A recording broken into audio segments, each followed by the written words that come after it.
জোরে বল। সবাইকে জয়রাম চক আসতেই হবে অবশ্যই। হাই বন্ধুরা, কেমন আছো? আশা করি সবাই ভালো আছো। আজকে চলে এলাম জয়রাম চক। আর জয়রাম চকে যেটা তোমাদের ভালোবাসা আছে আর আমি আসবো না তাই কখনো হয়, তো চলে এলাম জয়রাম চক। যেটা এই যে দেখতে পারছো, এইবারের থিমটা কতটা সুন্দর হয়েছে, তো ভিতরটা কেমন হয়েছে সেইটা তোমাদেরকে দেখানোর চেষ্টা করবো। তো পুরোটা দেখো, এখনও কাজ চলছে। তো এইবারের যে থিমটা, যেটা পুরোটা উপরটা দেখো, এইবারে এইভাবে সাজানো হয়েছে, যেটা পুরোটা উপরে একটা স্টার টাইপের করা হয়েছে। আর তার সাথে এই হচ্ছে ছোট্ট একটা থিম। তো এখনও এইসব সাজানো হবে অলরেডি, এই যে দেখতে পাচ্ছ। আর এই যে এইটা মনে হচ্ছে উপরে দেওয়া হবে।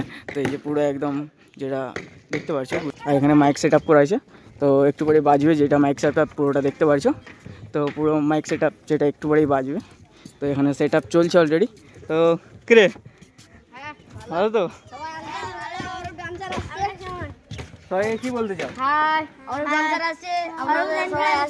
আচ্ছা, আর তো বাড়ি কোথায়? সবাইকে বলে দাও, এসে বলে দাও, বলে দাও, বলবি এটা যে আমাদের এই জয়রাম চকে সবাই আসুন, এবারে ঠাকুরের পুরো থিমটা দেখে যান। এটা বল।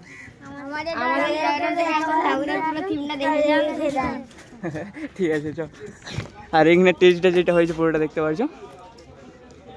তো বন্ধুরা, এই যে এই জায়গাটাকে এসেছি, তো এই জায়গাটার নামটা কি সেটা জেনে নেবো। জয়রাম চক চাটাইখালি দুর্গোৎসব কমিটি। আচ্ছা, তো এখানে আসতে হলে কোথা দিয়ে এবার আসবে? এখানে আসতে হলে গৌরা বাস স্ট্যান্ড থেকে যাকেই বলবে জয়রাম চক নিমতলা মহাপ্রভু মন্দির, একদম এক নজরে চলে আসবে। তো অলরেডি তো আমার বেশিরভাগ অনেকই অডিয়েন্স আছে যারা জয়রাম চক থেকেই দেখো।